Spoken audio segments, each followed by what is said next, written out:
Terima kasih Yesus.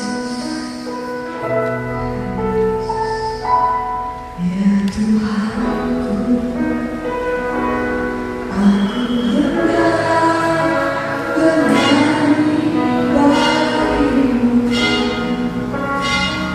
selama aku hidup.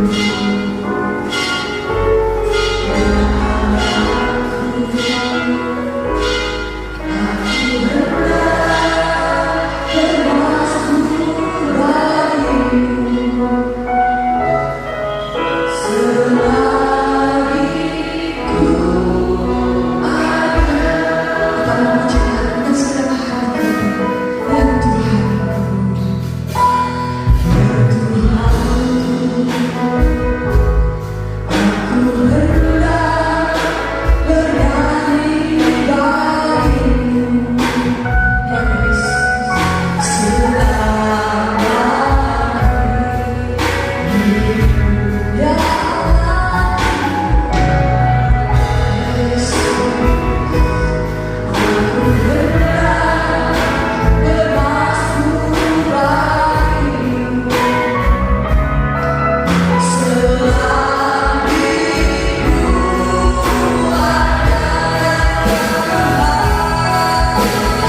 kita mulai pengakuan bahwa pertolongan ialah datangnya daripada Tuhan yang menciptakan langit dan bumi.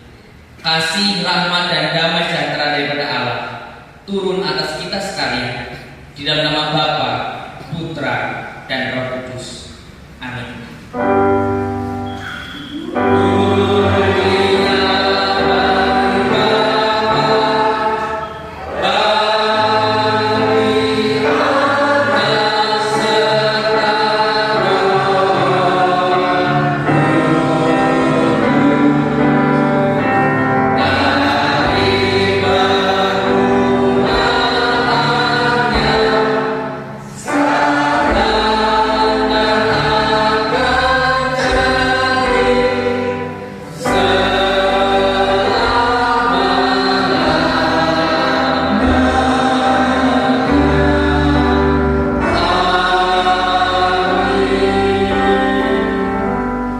Demikian sabda firman Tuhan. Sekiranya kamu mengenal aku, pasti kamu juga mengenal Bapakku. Sekarang ini kamu mengenal Dia dan kamu telah melihat Dia. Amin, amin, amin.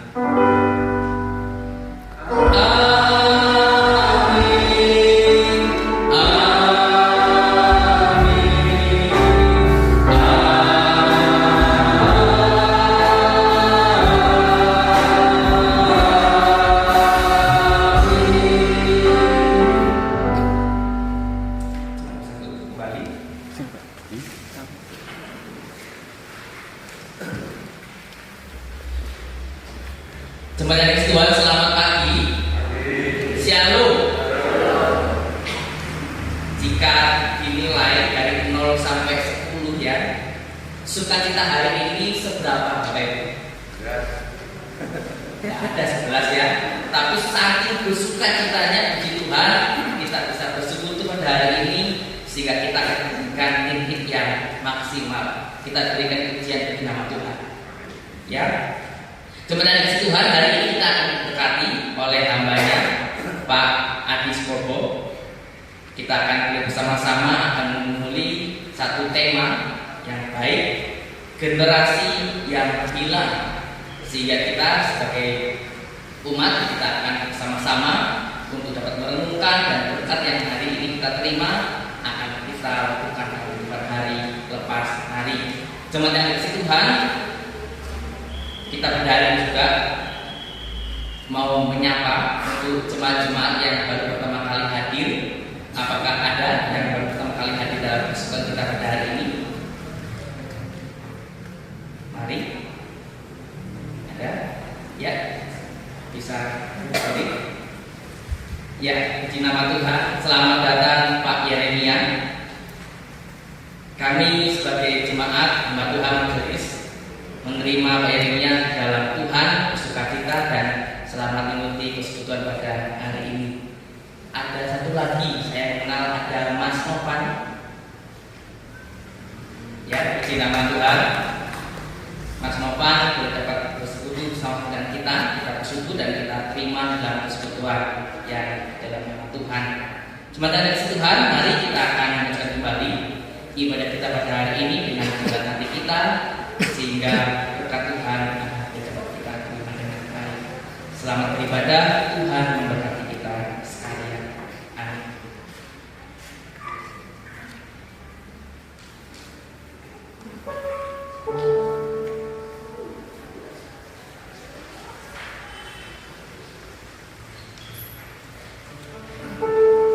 Selamat pagi Bapak Ibu Saudara sekalian. Shalom. Shalom.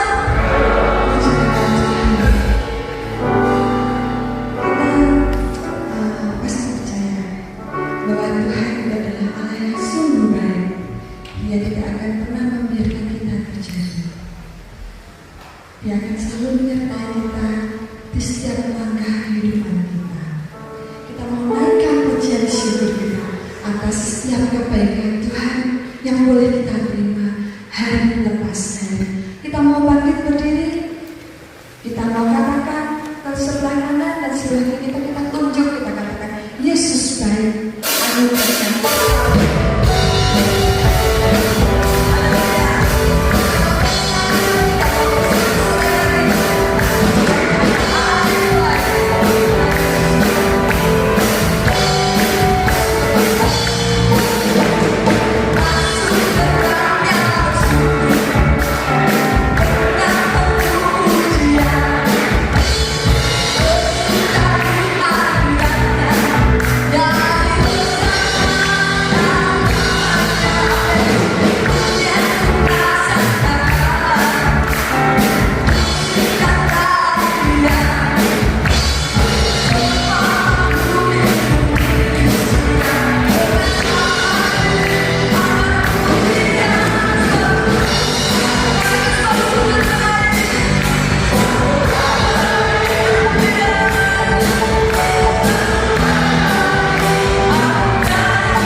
Siapa yang di sini dari Bapak Ibu Saudara sekalian percaya dan yakin bahwa Tuhan Yesus mengasihi kita? Siapa yang percaya bahwa mengasihi kita? Kita percaya bahwa Allah tidak pernah meninggalkan kita. Amin. Apapun yang terjadi, Dia itu selalu ada bersama kita.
Mari kita berdoa. Tuhan Yesus, dalam nama kami minta di dalam bacaan sampai yang mulia kembali ya Tuhan. Kami anak-anakmu, baik kajianmu, penuh dengan Karena berkat kemurahan Engkau hingga pada pagi hari ini kami dapat berkumpul bersama untuk memuji, memuliakan, dan menyenangkan hati Tuhan.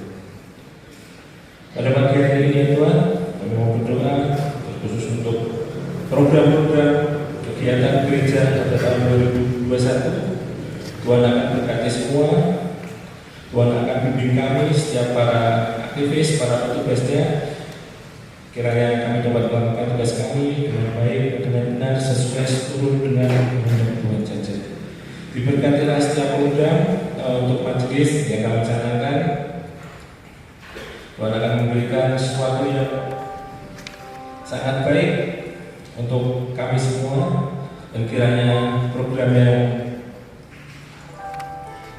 sudah terlaksana maupun belum terlaksana, Tuhan akan selalu menyertainya.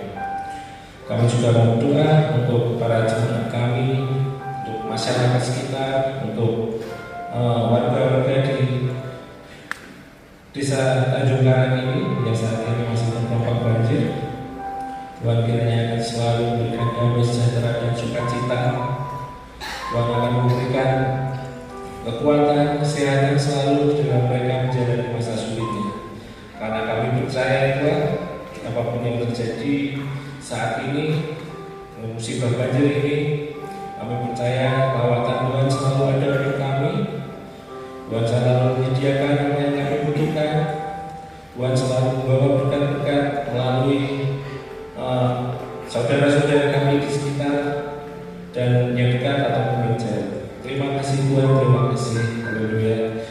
Kami juga berdoa untuk anak-anak kami yang saat ini masih belum memulai sekolahnya secara langsung, karena masih online, masih banyak keterbatasan, masih banyak kesulitan, kesusahan yang kami hadapi anak-anak kami. Tuhan akan berkati mereka semua. Tuhan akan selalu memberikan hikmat marifat bagi mereka. Kiranya apa yang mereka kerjakan, apa yang mereka pelajari dapat berkarya di dalam hati dan pikiran mereka, sehingga mereka dapat melanjutkan studi mereka dengan sangat luar biasa, dan diberkati pula masa depannya. Kelak dia akan menjadi pemimpin yang luar biasa bagi gerejamu, bagi bangsa dan negara ini. Kami juga berdoa untuk setiap jemaat pribadi lepas pribadi, untuk pekerjaan mereka. Tuhan akan memberikan kekuatan selalu, kesehatan selalu untuk bagi para lelaki yang bekerja, bagi para ibu-ibu yang bekerja. Tuhan akan selalu merawat, memberikan kekuatan kesehatan sehingga mereka dapat melakukan pekerjaan mereka dengan maksimal dan dengan luar biasa, karena pekerjaan mereka merupakan ibadah yang dari mana Tuhan sediakan bagi mereka semua. Kami juga berdoa untuk setiap pelayan kami. Tuhan akan berkati pula, Tuhan akan tuntun sehingga kami dapat melakukan pelayanan kami pada Engkau dengan baik dan benar. Bereskan hati kami di dalam kami melayani, karena pelayanan ini adalah pelayanan yang kami butuhkan. Kami perlu untuk melakukan pelayanan yang telah Engkau sediakan untuk kami. Terima kasih. Dan juga berdoa untuk setiap pergumulan jemaat kami, pribadi lepas pribadi. Tuhan akan memberkati mereka semua. Tuhan akan tuntun mereka di dalam kesulitan mereka. Tuhan akan selalu sertai, jagai, lindungi mereka dari apapun, dari gangguan setan iblis, marabaya, malapetaka, atau apapun. Karena kami percaya kuasa darah-Mu selalu menjaga dan melindungi kami. Kami juga berdoa untuk para jemaat kami yang saat ini sedang sakit, terbaring di rumah sakit. Tuhan akan melawat mereka, Tuhan akan sembuhkan, Tuhan akan pulihkan, dan Tuhan akan memberikan damai sejahtera dan mereka dapat melakukan kegiatan aktivitas mereka seperti biasanya, untuk memuji, memuliakan, kerja, menyembah, dan meninggikan nama Engkau. Kami juga berdoa untuk jemaat kami yang berusia. Tuhan akan berkati orang tua kami. Tuhan akan selalu lawat orang tua kami. Tuhan akan selalu jaga orang tua kami. Tuhan akan selalu memberikan roh penghiburan bagi mereka semua. Tenangan hati dan pikiran di dalam mereka menjalankan hidup mereka di hari yang luar biasa ini. Dan juga berdoa untuk situasi keamanan bangsa dan negara ini yang mungkin saat ini masih banyak kendala, masih banyak permasalahan, banjir, tanah longsor, ataupun bencana alam apapun itu. Kami percaya Tuhan selalu berada di tengah-tengah kami untuk menjaga setiap kami. Berkatilah para pemimpin kami, mulai dari Presiden, Menteri, DPR, Bupati, Wali Kota, hingga sampai ke RT RW. Tuhan akan jamah hati dan pikiran mereka, sehingga mereka dapat melakukan tugasnya dengan baik dan benar sesuai seluruh dengan kehendak Tuhan saja. Berikanlah mereka semua kekuatan kesehatan, kiranya mereka dapat melakukan pekerjaan dan tugasnya sesuai kehendak Tuhan saja. Kami juga berdoa untuk Desa Tanjung Karang yang saat ini masih terendam banjir. Tuhan akan selalu memberikan damai sejahtera dan sukacita bagi kita semua. Karena kami percaya setiap apa yang kami kerjakan, apa yang kami lakukan hanya untuk menyenangkan hati Tuhan saja. Tuhan akan berkati keamanan. Tuhan akan selalu sediakan setiap kebutuhan kami. Karena kami masih yakin dan kami percaya Tuhan pun masih sama. Tuhan Yesus, Tuhan yang tidak pernah berubah, Tuhan yang selalu melawat dan menjaga kami. Kami juga berdoa untuk pembangunan kantor Sinode GKM ini. Berkati setiap pembangunan, Tuhan akan memberikan tukang-tukang yang terbaik. Tuhan akan menyediakan segala kebutuhan pembangunan gedung kantor Sinode. Dan biarkanlah hanya Tuhan saja yang akan mencukupkan pembangunan gereja itu. Kami juga mau berdoa untuk kerinduan kami sebagai warga jemaat GKM Tanjung Karang untuk mendirikan atau mengadakan pospek baru. Tuhan akan tuntun kami, kiranya kami sebagai aktivis-aktivis gereja, sebagai pelayan-pelayan, kami dapat segera menjalankan kegiatan ini, sehingga nama-Mu bisa ditinggikan dan dipermuliakan melalui pospek yang baru ini. Juga berdoa untuk setiap persembahan yang sudah kami kumpulkan. Terima kasih ya Tuhan. Ini adalah sebagian dari kami. Apa yang Kau berikan harus kami kembalikan, dan kami selalu mengucap syukur dan terima kasih atas segala berkat, segala anugerah, segala yang dapat kami terima daripada-Mu. Kiranya apa yang kami kumpulkan ini dapat selalu untuk memperlebar, memperluas, untuk meninggikan dan memuliakan nama Tuhan Yesus saja. Kami juga berdoa untuk ibadah pada pagi hari ini. Dalam nama Tuhan Yesus, Tuhan Yesus akan selalu menjagai dan melindungi ibadah ini. Dan kuasa darah Yesus, segala roh jahat, kuasa gelap, roh setan, iblis, untuk mantra-mantra, segala yang akan mengganggu dan mengusik ibadah pada pagi hari ini, kami patahkan, kami singkirkan, kami hancurkan di dalam nama Tuhan Yesus saja. Terima kasih Tuhan, terima kasih. Haleluya. Sembunyikan kami selalu di balik salib di dalam nama Tuhan Yesus. Haleluya. Amin.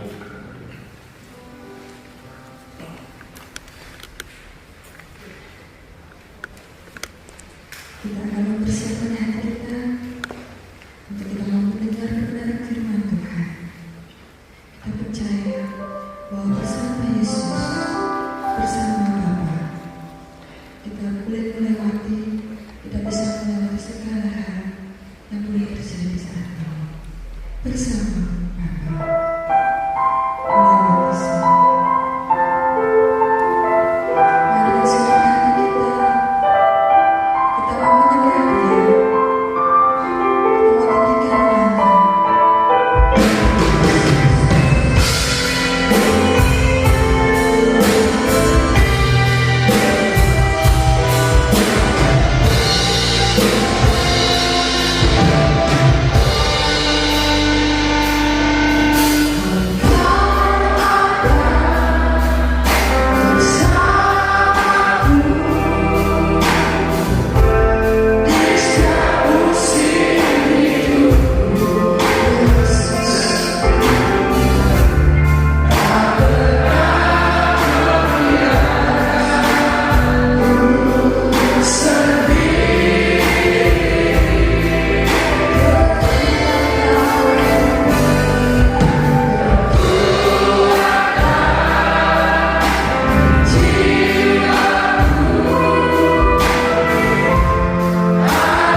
selalu memberikan kepada kami setiap pagi selalu baru.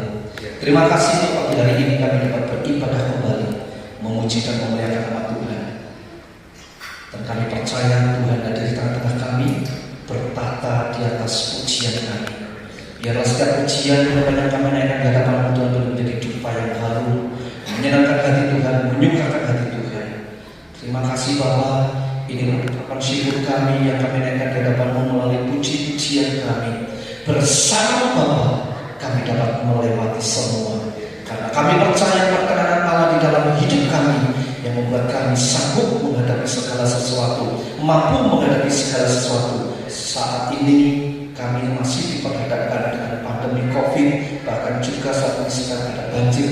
Namun kami percaya penyertaan-Mu sempurna atas kami semuanya. Terima kasih ya Tuhan. Terima kasih kami bersyukur Kau masih berikan kekuatan, kesehatan, umur panjang, nafas kehidupan, damai sejahtera dan sukacita ilahi mengalir dalam hidup kami semuanya. Dan saat ini bersama kami akan duduk diam mendengarkan suara untuk menikmati akan kasih setia Tuhan melalui pemberitaan firman Allah pagi hari ini. Roh Kudus memimpin kami semuanya, baik hamba yang berbicara menyampaikan siar Tuhan maupun setiap umat Tuhan yang mendengar. Kami semuanya boleh mendapatkan urapan baru. Bukakan dan singkapkan rahasia firman Tuhan untuk kami bersama-sama diberkati firman Allah. Kami menjadi terang, kami menjadi garam, dan nama Tuhan dipermuliakan melalui hidup kami. Dan setiap orang dapat melihat ada Kristus di dalam hidup kami semuanya. Terima kasih Bapak. Kami siap untuk mendengarkan seperti seorang murid yang mendengarkan. Biarlah telinga kami dipertajam untuk mendengarkan firman Tuhan, untuk kami boleh jadi berkat bagi banyak orang. Di dalam nama Tuhan Yesus Kristus. Haleluya. Amin. Shalom Bapak Ibu. Apa kabarnya pagi hari ini? Semua luar biasa, amin. Coba katakan kalau saya bertanya apa kabarnya, jawabnya luar biasanya dengan teriak ya. Apa kabarnya? Yes, haleluya, semua luar biasa. Puji Tuhan, sekalipun pandemi COVID belum berakhir, belum selesai, dan kita masih harus berdampingan. Dan saat ini hujan di mana-mana, bahkan banjir, tapi tidak mengurangi sukacita kita. Amin. Amin. Ya, hari ini tetap sukacita ya. Ya, puji Tuhan, Bapak Ibu kasih Tuhan. Kita akan bersama-sama menikmati firman Tuhan pagi hari ini. Dan tema yang akan ambil adalah generasi yang hilang. Ada satu generasi yang pernah hilang dalam kehidupan umat Israel. Padahal mereka jelas-jelas umat pilihan Allah. Mereka orang yang menyembah kepada Allah, mereka beribadah kepada Allah. Tapi ada di mana satu generasi itu mereka tidak mengenal Allah. Nah, generasi yang tidak mengenal Allah inilah yang saya sebut generasi yang hilang. Kenapa? Ya, karena mereka umat Allah tapi tidak mengenal Allah. Ini kan lucu, ya. Bapak Ibu yang sudah suami istri sampai hari ini masih mengenal suamimu, Ibu? Ada yang lupa? Siapa tahu bojomu? Itu sudah. Aku tidak ingat sama sekali sifat-sifatnya, karakternya, gitu. Atau sebaliknya bapak-bapak tidak mengenal istrimu? Masih mengenal sampai hari ini? Masih kenal? Atau malah lupa? Bojomu sih dia. Malah bingung saudaranya.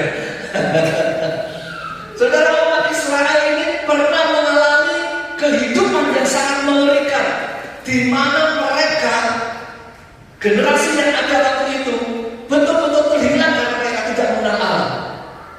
Nah, ada satu kondisi yang menyebabkan mereka hilang, atau lebih tepat terhilang. Ya. Nah, kondisinya itu adalah kondisi mapan. Kondisinya itu kondisi yang enak. Orang seringkali berkata ada di dalam zona nyaman. Nah, ketika orang di dalam keadaan zona nyaman, justru malah mereka terhilang. Kenapa? Mereka berpikir, masa Tuhan-Tuhanan gitu sekarang ya. Orang saya berdoa kita juga hidup ya gitu. Orang saya gereja kita juga bisa makan gitu sekarang. Kenapa? Mereka sudah hidup nyaman, mapan, semuanya ada, dan mereka merasakan enggak betul lagi dengan apa Nah, kalau kondisi orang mapan, nyaman, ya di dalam zona nyaman tadi, justru itu yang membahayakan. Karena orang merasakan bahwa tanpa Tuhan kita bisa kok gitu. Ngapain sih harus beribadah? Ngapain sih harus berdoa? Yang penting kamu kerja. Oh gitu sekarang. Hati-hati.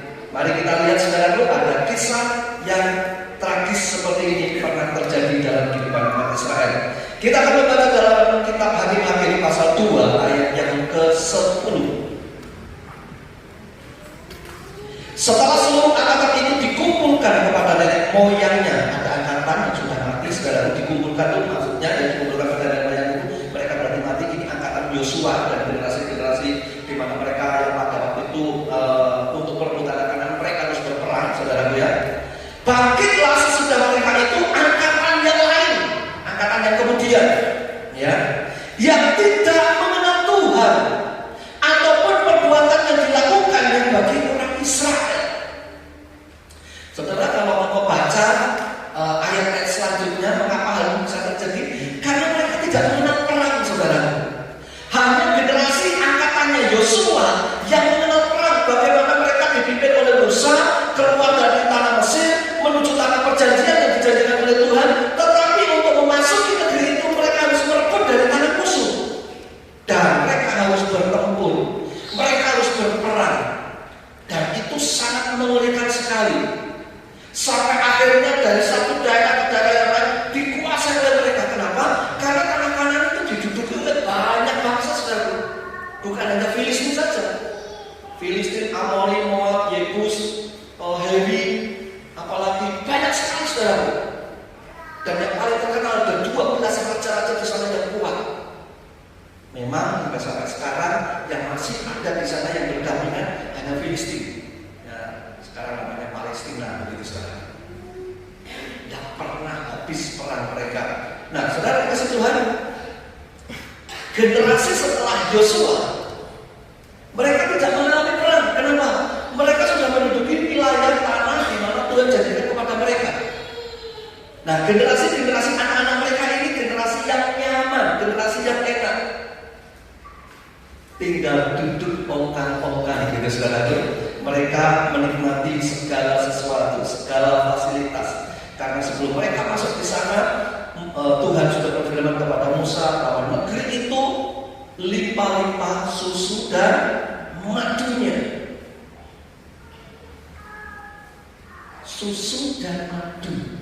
Apakah terus begitu sampai di sana tuh susu sampai terajak begitu, saudara? Dan madu di mana-mana, di jalan-jalan, di bukan begitu maksudnya. Susu itu dihasilkan dari apa, saudara? Dari sapi, ya, atau kambing begitu ya. Tapi kan paling banyak sapi. Nah, sapi bisa hidup itu pasti karena dia makan rumput. Berarti tanahnya itu subur. Dan memang kenyataannya begitu, saudara. Ya, Israel dibandingkan dengan tanah-tanah di daerah sekitarnya sama di Timur Tengah memang beda. Ya. Kemudian selain limpah susu, mereka juga tidak dapat madu. Madu itu dari apa? Dari lebah, dari tawon. Tawon hidupnya dari ngambil apa? Sari-sari. Ya, dari bunga. Berarti di sana ada banyak bunga. Lebah menghasilkan madu, tapi dia hanya dari bunga-bunga. Berarti tempat itu indah. Tempat itu subur, tempat itu indah. Itulah berlimpah-limpah susu dan madunya. Karena betul-betul menghasilkan susu dan madu yang begitu banyak. Nah, generasi yang tidak mengenal Tuhan ini gara-gara mereka itu nyaman. Bapak Ibu yang dikasih Tuhan, berapa banyak kita mendengar cerita atau bahkan mungkin kita alami. Ada orang aktif di gereja, ada orang aktif pelayanan, tapi ada tapinya, maaf, anak-anaknya tidak terlibat sama sekali pelayanan di gereja. Jangankan terlibat untuk datang ikut di dalam kegiatan itu saja, mereka tidak ikut, mereka tidak datang.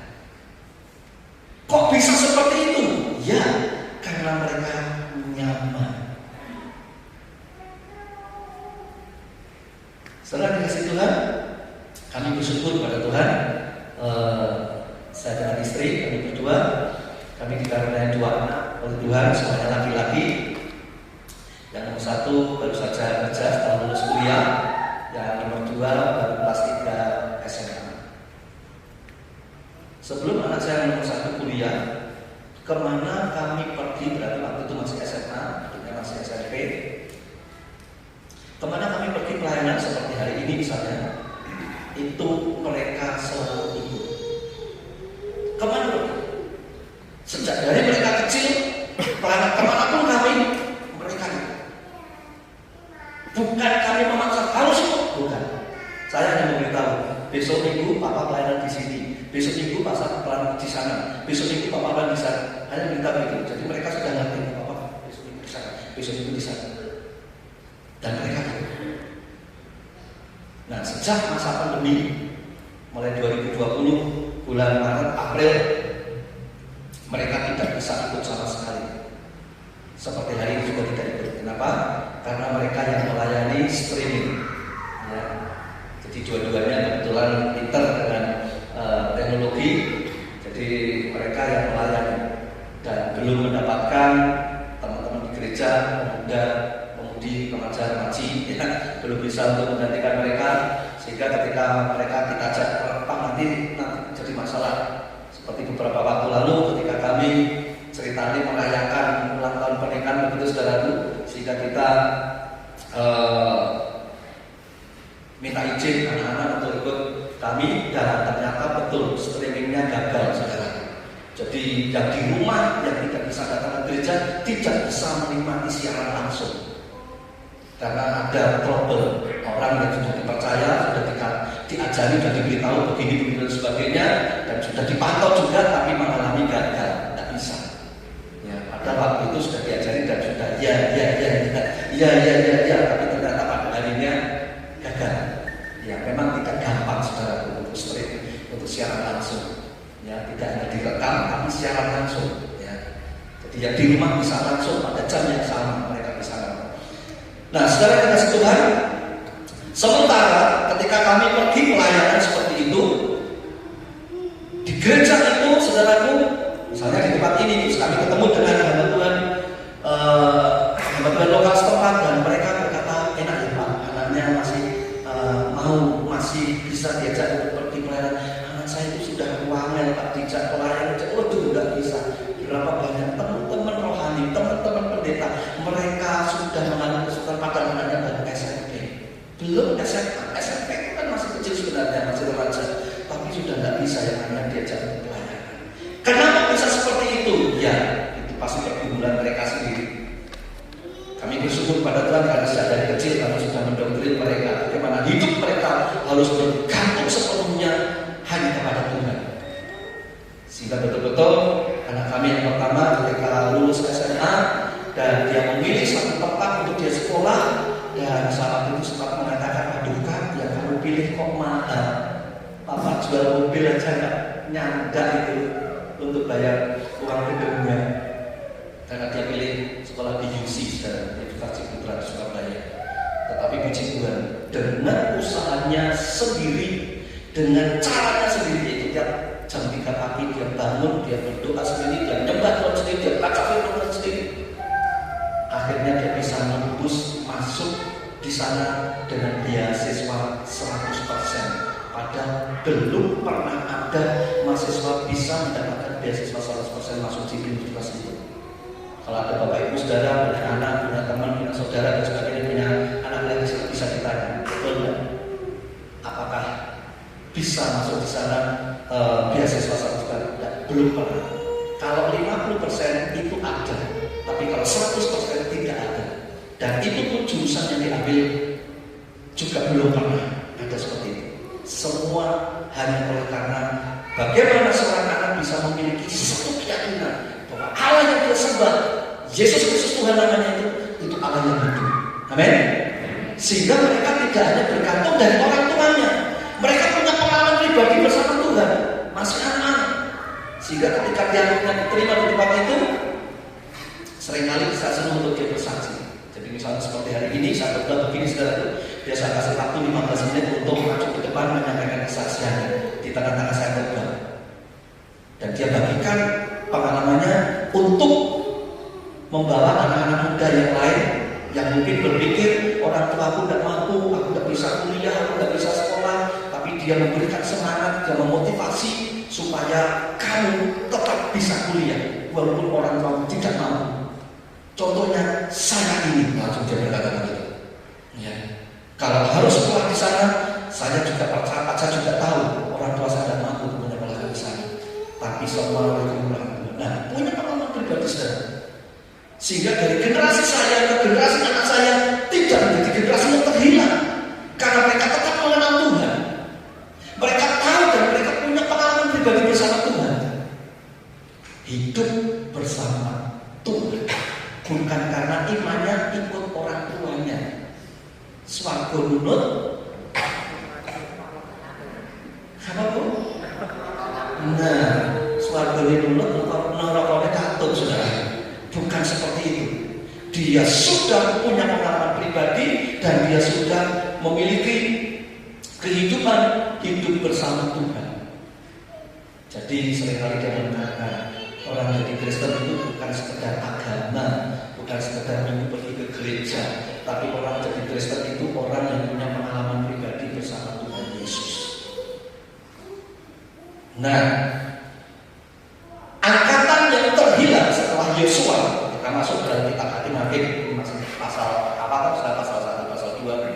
Ternyata mereka adalah generasi yang hilang. Nah, saya akan tunjukkan ada beberapa penyebab mengapa orang bisa terhilang. Yang pertama penyebabnya adalah karena mereka belum mengenal. Mengapa mereka belum mengenal? Ya karena mereka tidak ada yang memperkenalkan, mereka tidak ada yang mengajar untuk bisa mengenalnya. Kalau bisa diklik lagi dari mana? Ya, yang pertama karena belum mengenal. Nah, itu seperti gambarnya siapa? Yang tahu gambar siapa itu? Yang masih kecil ikut imam Samuel. Ya. 1-3 ayat 7 dikatakan Samuel belum mengenal Tuhan. Memang karena dia masih kecil, masih anak-anak. Dia diserahkan oleh Hana ibunya kepada Imam Eli itu setelah setelah disapih. Nanti disapih setelah lepas susu. Masih kecil. Diserahkan kepada Imam Eli dan disitulah dia dididik. Jadi dia belum mengerti sama sekali. Sampai satu saat Eli tahu ternyata Tuhan bicara sama Samuel. Karena ketika dia dipanggil Samuel, dia datang pada Imam Eli. Ya, ada apa Pak? Gitu ya. Dia dipanggil Imam Eli. Sampai beberapa kali dan akhirnya Imam Eli tahu Tuhan berbicara kepada anak ini. Nanti kalau kamu dengar dia bicara lagi, kamu bilang, ya Tuhan, ini aku.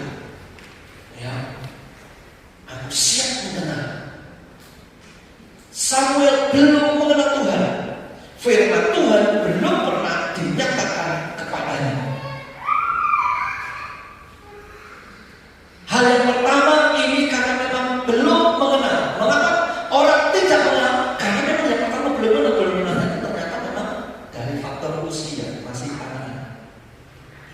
Tapi kalau kita sudah dewasa, ya, apalagi sudah tua, tentunya beda dengan anak-anak. Mestinya, harusnya kita sudah mengenal. Tetapi Samuel karena anak-anak belum mengenal. Tapi sampai syukur pada Tuhan hari-hari ini saya dengar kesaksian orang punya anak kecil, tapi sudah punya pengalaman bersama Tuhan. Wah, itu menyenangkan sekali kalau dengar mereka. Saya punya teman saudaraku, anaknya 2 kecil-kecil, waktu itu masih SD, sekarang ada SMP semua.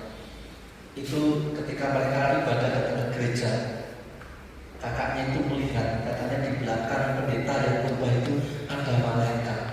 Dikira itu buronan, ya. Dikira itu mengada-ada. Dia ngomong sama papinya, Pipi, tapi itu di belakangnya pendeta ada malaikat. Allah, gitu saudara ya. Dikira itu cuma mana? Ternyata anak itu betul-betul melihat saudara. Ada malaikat.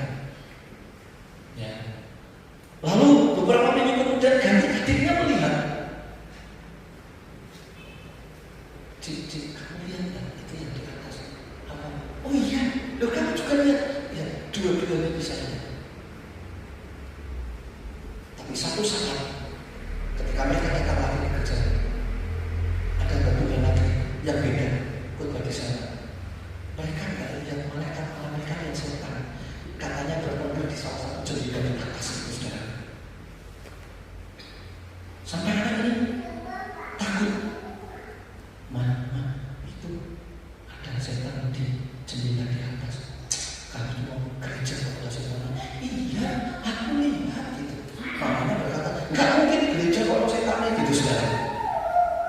Tapi anaknya lihat. Dan di kemudian hari sangat mengagetkan. Ternyata hamba Tuhan yang khotbah hari itu di mana anaknya lihat ada setan di sana, itu ternyata satu hari bermasalah.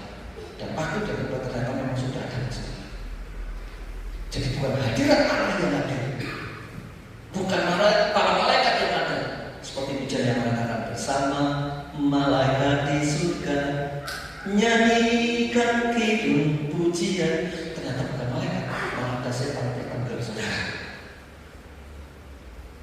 Lu kok bisa masuk gereja? Bisa, dia bisa masuk kemana-mana saudara. Masuk dalam hati manusia juga bisa. Masuk dalam hati jemaat bisa, jangan hati anak Tuhan juga bisa. Bapak Ibu sekalian kasih Tuhan, ini karena yang pertama belum mengenal. Yang kedua karena mereka memang enggan mengenal. Ya, ayo langsung klik. Saya sudah ngomong yang kedua. Iya, langsung saja. Yang kedua karena dia enggan itu tahu saudara enggan. Malas. Soalnya Jawa ini saudara. Malas. Jadi ada banyak orang malas. Jadi banyak orang enggan. Yeremia 9 ayat 6. Penindasan ditimbuni penindasan, tipu ditimbuni tipu. Mereka enggan mengenal Tuhan. Orang enggan mengenal Tuhan karena hidupnya cuma berisi penindasan demi penindasan, tipu demi tipu. Suka nindes orang lain. Saya sangat prihatin kalau mendengar cerita ada orang bekerja di satu kantor, ada orang bekerja di satu perusahaan, ada orang bekerja di apalah begitu, dan bosnya itu orang Kristen, bosnya itu pelayanan. Tapi kalau sama karyawan nindes. Dan berapa banyak mereka sering kali cerita, wah itu padahal Kristen Pak, padahal pelayanan Pak. Wah kalau pelayanan itu malah pamer Pak. Kami baru saja menyumbangkan apa? Berapa bunganya habisnya berapa puluhan juta bahkan ratusan juta. Tapi itu anak buahnya Pak dijajaki nggak tahu gitu saudara. Aneh tapi nyata. Kalau untuk hal aksi sosial yang bisa diliput, dilihat orang banyak, mereka dengan gampangnya mengeluarkan. Tapi kepada karyawan yang betul-betul bekerja, bahkan menguntungkan dirinya atau perusahaannya, justru malah orang ditekan. Nah ini salah satu contohnya. Enggan mengenal Tuhan, itu kan hidupnya seperti ini. Walaupun dia pelayanan, walaupun dia memberikan banyak hal, kalau soal apa aksi sosial, tapi sesungguhnya dia tidak mengenal Tuhan. Dia termasuk orang yang terhina. Lupa tapi itu pelayanan lupa itu kalau aksi sosial luar biasa betul. Tapi sesungguhnya dia tidak mengenal Tuhan. Kenapa? Ketika dia memberikan aksi sosialnya itu jujur, itu untuk kemuliaan Tuhan atau kemuliaan diri sendiri? Halo? Untuk diri sendiri. Biar dilihat orang lain. Wah, kalau perlu undang wartawan, diliput, masuk koran, masuk televisi, masuk mana lagi? Ya. Jadi yang dikerjakan dilakukan bukan untuk kemuliaan Tuhan. Hati-hati. Seringkali kita mencuri kemuliaan Tuhan.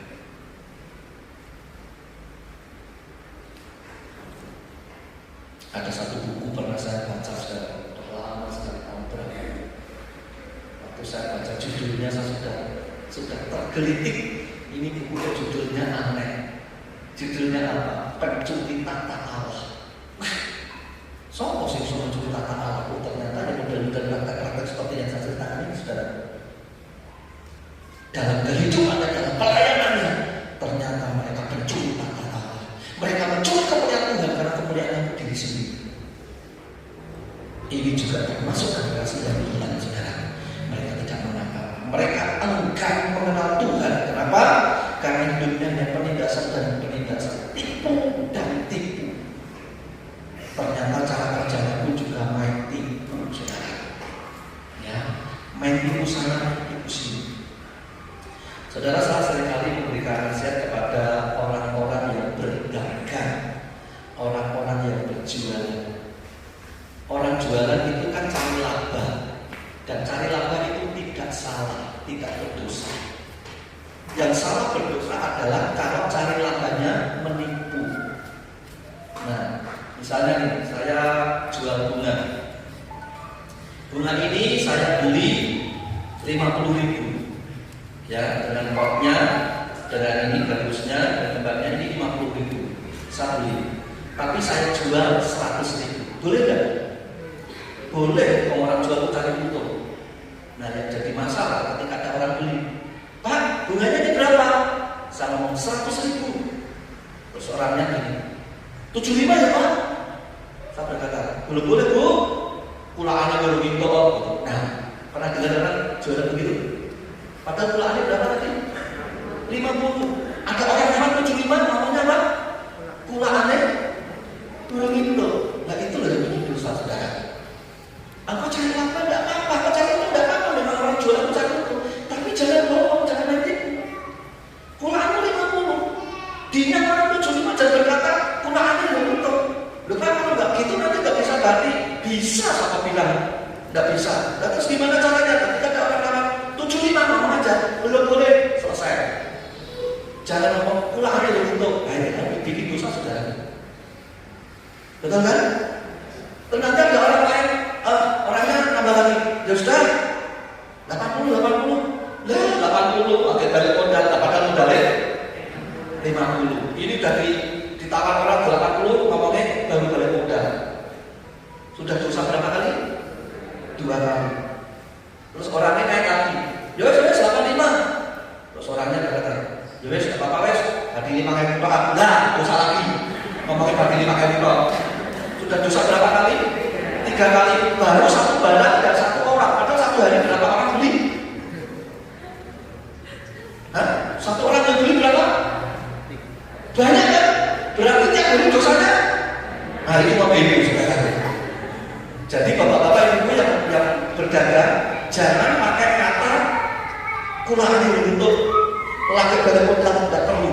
Engkau berkata, belum boleh Bu, belum boleh Pak, terima kasih Pak, terima kasih Bu, cukup begitu saja. Jangan diambil-ambil kulangan untuk lagi balik modal. Dan biasanya orang begitu itu pasti bohong, itu tipu. Kalau ibu belanja, bapak belanja, terus ada orang yang dagangnya gitu, belum boleh Pak, kulangannya itu pasti bohong, yakin lah. Ya, jangan bohong Bu, mau kulangannya itu, ini kulangannya berapa? Apalagi kalau kita tahu harga pasaran, harga kulangan, saudara dia akan malu, tapi kita tidak perlu mempermalukan. Cuma yang saya ajarkan adalah kalau ada jemaat yang berdagang, yang jualan, jangan pakai bahasa tadi. Ya, cukup katakan belum boleh, engkau tidak berdosa. Sampai orangnya berani bayar 100.000, engkau lapor 50.000, berarti 100% engkau tidak berdosa. Memang tidak berdosa, orang jualan mencari labanya. Nah, jangan main tipu, jangan main penindasan. Yang ketiga, mengapa orang tidak mengenal Tuhan? Mengapa orang ini terhilang? Ya karena yang ketiga sendiri dikatakan memang tidak mengenal Tuhan. Wah, ini malah tidak mengenal Tuhan. Lalu ini kenapa ini? Nah, kita lihat Hosea pasal 5 ayat 4. Ada ayat yang menunjukkan kenapa orang ini kok tidak mengenal Tuhan. Perbuatan-perbuatan mereka tidak mengizinkan mereka berbalik kepada Allah. Ada perbuatan yang menyebabkan mereka tidak diizinkan, mereka tidak menjadikan mereka kembali kepada Allah. Apa itu perbuatan yang terjadi? Sebab roh percinan ada di antara mereka dan mereka tidak mengenal Tuhan. Hati-hati dengan roh percinan. Banyak orang jatuh di dalam dosa percinan itu karena roh percinan yang ada dalam dirinya sangat kuat. Dan di mana-mana banyak orang dilanda dengan yang namanya roh perzinahan. Dimulai dari pornografi, suka nonton ini, nonton itu dan sebagainya. Dan akhirnya terjadilah perselingkuhan, terjadilah perzinahan, terjadilah perkosaan, terjadilah apa yang lain macam-macam terjadi. Roh perzinahan. Bapak Ibu yang dikasihi Tuhan, ternyata roh perzinahan ini tidak mengizinkan seseorang berbalik kepada Allah. Selalu pengen tarik terus. Jangan, kamu jangan kembali kepada Tuhan. Enak, nikmati saja hidup dalam dosa, hidup dalam perzinahan. Terus hidupnya digeret ke situ sekarang. Nah, pagi hari ini kita sudah menemukan ada 3 penyebab mengapa orang terhilang dari hadapan Tuhan. Nah, saudara masih ingat kisah anak bungsu yang hilang? Iya, anak bungsu yang hilang dimulai dari apa? Setelah dia menerima harta warisan dari ayahnya, lalu dia pergi ke negeri yang jauh. Dia hidup berfoya-foya dan menghabiskan harta ayahnya di sana. Dan setelah habis, dia jatuh miskin karena gagal kelaparan. Lalu dia bekerja kepada seorang majikan dan disuruh menjaga, tapi pekerjaannya hina. Sampai suatu saat dia menyadari keadaannya. Lalu dia berkata dalam hatinya, betapa banyaknya makananku dan bapakku di rumah sana, tapi aku di sini mati kelaparan. Aku akan pulang, aku akan balik kepada bapakku, dan aku akan minta ampun. Aku sudah berdosa kepada bapak, aku sudah berdosa kepada surga. Kemudian dia pulang. Dari jauh ternyata ayahnya sudah melihat, langsung merangkulnya, diciumnya, dan si ayah berteriak kepada hamba-hambanya, bawa kemari jubah yang terbaik. Terus dikasih jubah yang terbaik. Ambilkan cincin, kasih cincin. Ambilkan sepatu, kasih sepatu. Saudara, saya menemukan sesuatu yang luar biasa dari anak bungsu yang hilang. Ada jubah, ada cincin, ada sepatu. Kenapa kok jubah bukan celana? Kenapa kok cincin kok bukan kalung atau gelang? Kenapa kok sepatu kok bukan kaos tangan atau topi? Jubah itu berbicara tentang kelakuan. Kalau saudara baca di dalam Wahyu pasal 19 ayat 8, saya katakan orang-orang yang menang, mereka akan dikaruniakan pakaian yang putih bersih berkilau-kilauan. Lalu ada tanda kurung. Pakaian putih yang berkilau-kilauan itu adalah perbuatan-perbuatan orang-orang kudus. Perbuatan benar orang kudus, bukan orang kudus. Kalau kudus, saya orang Semarang tidak ada kebagian, saudara. Ada saudara yang ada bagiannya. Ya. Orang-orang kudus, bukan kudus. Ya. Antara kudus sama kudus harus dibedakan, saudara. Ya. Kalau kudus, kota di mana Anda tinggal. Tapi kalau kudus, itu orang yang ditebus dengan darah Kristus. Ya. Waktu saya mendapatkan penglihatan saat dia akan melayani, lalu dia melihat malaikat dan dia mendengar suara malaikat berkata, kudus, kudus, kuduslah Tuhan, Allah semesta alam, seluruh bumi penuh kemuliaannya. Satu hari ketika saya melayani retret anak-anak kudus, saudaraku, itu saya suruh baca ayat itu, dia bacanya gini, kudus, kudus, kudus. Loh, kok kayak orang di terminal itu, saudaraku, kudus, kudus, kudus. Hei, bukan kudus, kudus, kudus. Kudus, kudus, kudus. Ya, kuduslah Tuhan. Ini kudus, kudus, kudus, saudaraku. Loh, lah pokoknya menaik, saudara. Nah, anak bungsu ini dapat juga ini bicara tentang kelakuan yang diubahkan, karakter yang diubahkan. Lalu dikasih cincin. Kenapa cincin? Orang mau jadi manten,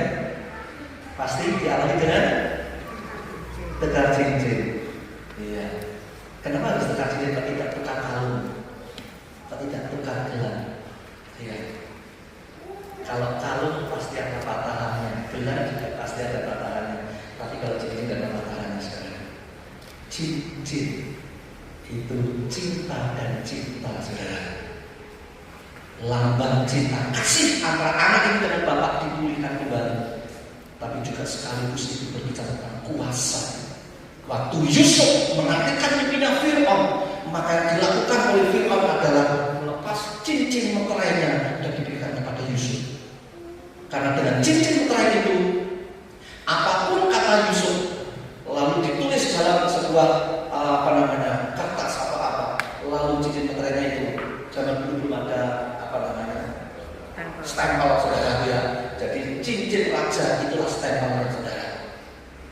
Jadi kalau cincin raja diberikan kepada Yusuf, maka apapun yang dikatakan Yusuf lalu ada stempel daripada cincin raja, maka semua orang akan tunduk. Ada kuasa, dan kita tahu kuasa itu ada di dalam nama Tuhan Yesus Kristus. Bagi orang percaya, amin. Nah, lalu kita sepatu. Kenapa sepatu? Kalau kita ingat bagaimana Paulus berbicara tentang perlengkapan sejak awal, berikat pinggakan kebenaran, berbaju seragam keadilan, kakimu berkasutkan kerelaan, memberitakan Injil damai sejahtera, lalu memakai perisai iman, ketopong keselamatan, dan pedang roh. Nah, sepatu itu berbicara tentang pemberitaan Injil, penginjilan, memberitakan firman. Jadi anak yang pulang ini diperlengkapi, karakternya dikuatkan. Itulah juga cincin diberikan, tanda cinta kasih diberikan, dan sekaligus diberi kuasa, dan dia diperlengkapi dengan sepatu untuk memberitakan kabar baik kepada orang lain. Nah, saudara, anak bungsu ini pulang. Tadinya dia terhilang, terus dia pulang. Ketika dia pulang, tidak ditolak oleh bapaknya. Mungkin kalau bapak di dunia, hartanya dihabiskan oleh anaknya, dia akan berkata, rasa balik, hilang-hilangan anak siji, gitu saudara. Pernah dengar cerita seperti itu? Ada kan? Orang tua saking jengkelnya karena hartanya dihabiskan sama anaknya, setelah habis malah balik lagi, ya. Terus bapaknya berkata, rasa balik ya, hilang-hilangan anak siji, gitu saudara. Ya. Tapi bapak di surga, dia tidak pernah menolak siapapun yang balik. Dia terbuka tangannya, dia peluk, dia cium, dia rangkul, bahkan diberi perlengkapan tadi. Coba cincin dan sepatu. Tidak berhenti di situ, masih dibikinkan apa? Pesta. Wow, luar biasa. Artinya apa? Seperti itu dikatakan, kalau ada satu orang bertobat, maka ya, malaikat di surga itu bersorak-sorai. Itulah pestanya, saudara. Dan saya pagi hari ini ingin mengajak Bapak Ibu saudara semuanya, kalau engkau mendapati dirimu sendiri termasuk orang yang terhilang, belajar seperti anak bungsu yang hilang ini. Cuma satu kuncinya, rendahkan dirimu, balik lagi sama Tuhan. Orang datang ke gereja tidak menjamin bahwa dia tidak terhilang. Orang datang ke gereja, bisa orang itu terhilang karena dia datang ke gereja hanya rutinitas. Dia datang ke gereja karena diajak suaminya, dia datang ke gereja karena digeret istrinya, bukan dari hatinya. Sesungguhnya tidak jauh dari Tuhan. Hari ini Bapak Ibu saudara yang dikasihi Tuhan, kita menemukan sesuatu yang indah dan luar biasa. Saya akan akhiri dengan membacakan Hosea pasal 6 ayat yang ketiga. Hosea pasal 6 ayat 3, kalau klik lagi, ya. Hosea pasal 6 ayat yang ketiga. Saya ajak Bapak Ibu saudara semuanya membaca ya. Mari kita baca bersama-sama. 1, 2, 3. Marilah kita mengenal dan berusaha sungguh-sungguh mengenal Tuhan. Ia pasti muncul seperti fajar. Ia akan datang kepada kita seperti hujan pada akhir musim yang mengairi bumi. Ada ajakan, ada himbauan, ada nasihat. Marilah kita mengenal dan berusaha sungguh-sungguh, bukan cuma sekedar berusaha saja, tapi berusaha sungguh-sungguh. Artinya sungguh-sungguh mencari Tuhan. Seperti saat tadi kesaksian, anak saya jam 3 pagi dia bangun karena dia punya kesungguhan. Kalau tidak punya kesungguhan, ngapain bangun pagi-pagi jam 3 masih ngantuk, tidur enak. Tapi dia rela lakukan itu. Anak saya melakukan itu akhirnya mendapatkan beasiswa itu selama 5 bulan saudara. Dari bulan Oktober, November, Desember, Januari, Februari 5 bulan. Dan dia dapat pengumuman dari Universitas, dia dapat beasiswa 100%. Perkumpulannya dia bangun tiap pagi jam 3 itu selama 5 bulan. Bukan 5 hari, bukan 5 minggu, 5 bulan. Sementara dia masih kelas 3, mempersiapkan diri akan masuk ke perguruan tinggi, dan dia bergumul. Dia tahu kalau bapaknya tidak mungkin menyekolahkan ke sana, maka dia bergumul dan dia dapat jawabannya. Berusaha sungguh-sungguh, bukan berusaha santai, berusaha sungguh-sungguh. Nah, saya ingat satu orang yang bernama Ayub 29 yang mengatakan, seperti ketika aku pada masa remajaku, ketika Allah bergaul dengan aku di dalam tendaku. Ayub sejak dari masa mudanya itu ternyata dia bergaul karib dengan Tuhan di tendanya. Dia masih hidup di tenda saudara. Belum punya rumah, belum ada rumah. Jadi dia punya tenda, dan disitulah dia punya persekutuan pribadi dengan Tuhan. Sama seperti Daud, ya. Daud itu sampai pondok yang dibangun disebut pondok Daud. Padahal itu tadinya pondok itu terbuat dari daun, pondok daun. Tapi Daud punya persekutuan pribadi dengan Tuhan di situ. Akhirnya disebut orang pondok Daud. Karena Daud selalu memuji Tuhan di situ. Ayub punya waktu ujian Tuhan di dalam tendanya. Daud di pondoknya, pondok Daud. Tapi beda lagi kalau dengan Daniel. Daniel ketika dia diancam dengan peraturan raja untuk menyembah patung, maka dia pulang ke rumahnya, dan di lantai 2 rumahnya itu disebut Sokoh, saudaraku, ada jendela menghadap ke Yerusalem, dan Alkitab mengatakan 3 kali sehari Daniel itu berlutut, berdoa, dan menyembah Allahnya. Ini orang-orang yang sungguh-sungguh semua, saudara. Ya, kita bisa belajar seperti mereka. Hari ini, pagi ini, Bapak Ibu yang dikasih Tuhan, saya ingin mengajak bersama-sama. Ayo, kenalilah Tuhan, mengenal siapa Allah yang sebenarnya. Seperti ayat pertama yang dibacakan tadi sebelum kita ibadah, jika kamu mengenal Yesus, kalau engkau mengenal siapa itu Yesus, engkau pasti akan lebih sungguh-sungguh lagi hidup. Amin.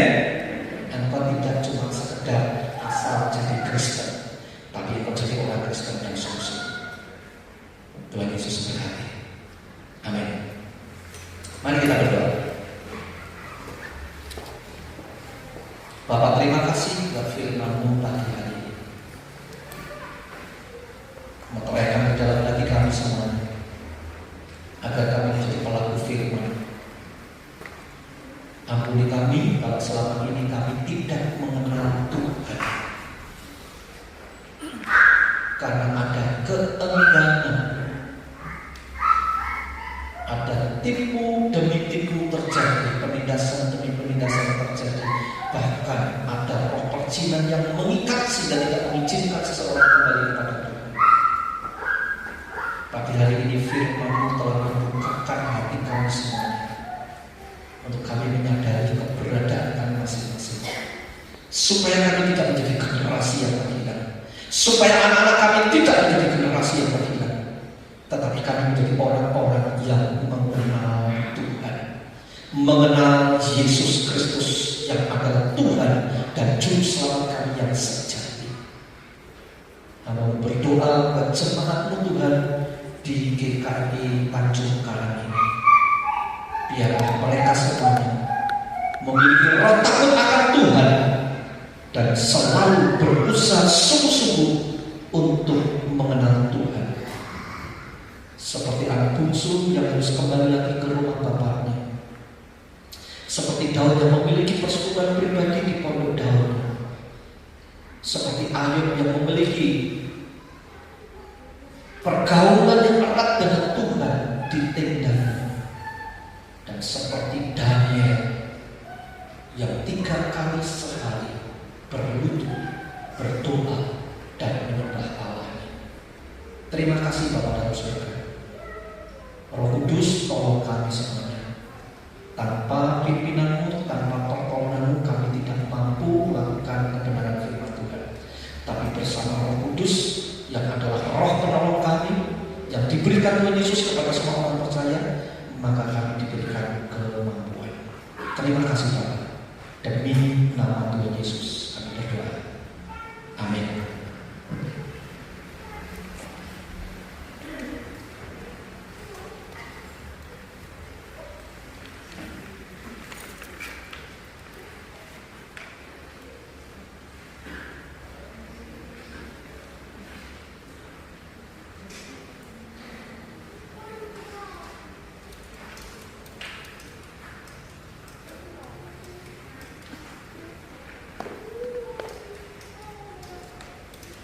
Terima kasih untuk Bapak Adios dan menyampaikan kebenaran firman Tuhan telah memberkati dimanapun Bapak berada.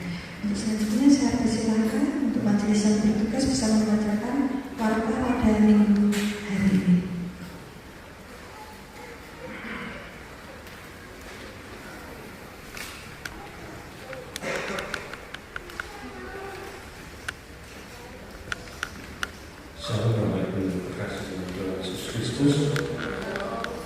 Pertama-tama atas nama segenap jemaat Majelis GKI Tanjung Karang ucapkan terima kasih kepada Pak Adi yang memberitakan pada akhir ini.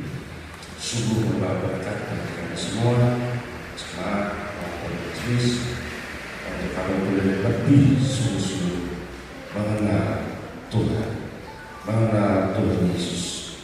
Biarlah ini boleh menjadi fondasi bagi kita semua untuk kita berjuang semaksimal mungkin. Tuhan Yesus berkati. Saya akan bacakan untuk warta jemaat di GKI Tanjung Karang.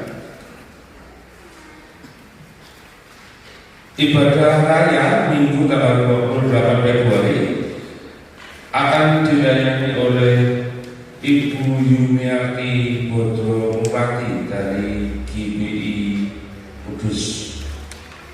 Adapun kegiatan selama seminggu, pada hari Selasa akan diadakan persekutuan doa bertempat di gereja pada jam 6:30 malam.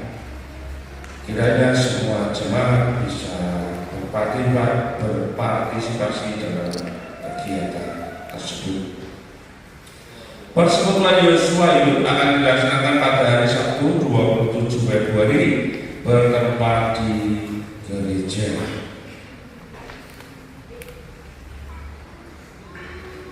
Diberitakan kepada semua jemaat bahwa akan dilaksanakan pelayanan penyerahan anak pada bulan Maret 2021. Pelayanan akan dipimpin oleh Bapak Ibu Himawan, dan bagi setiap jemaat yang akan menyerahkan anaknya agar dapat menghubungi majelis atau hamba Tuhan. Laporan kas pembangunan per tanggal 19 Februari 2021, total penerimaan dan dana talang dari jemaat 4.154.656.168, dan kita masih punya dana talangan dari jemaat 1.371.000.000 sekian. Laporan ibadah raya pada tanggal 14 Februari 2021, jemaat yang hadir 102 jemaat dengan total jumlah 3.988.000. Ya, sekian fakta jemaat pada pagi hari ini. Tuhan Yesus memberkati.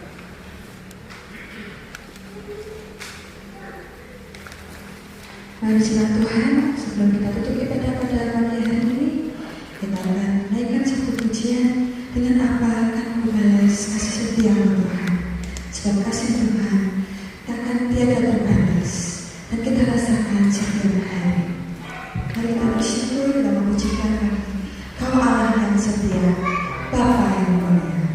Kasih-Mu Tuhan sungguh besar dan Kau pulihkan hidup kami.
Kami bersyukur, berterima kasih untuk hari yang indah dan cerah ini.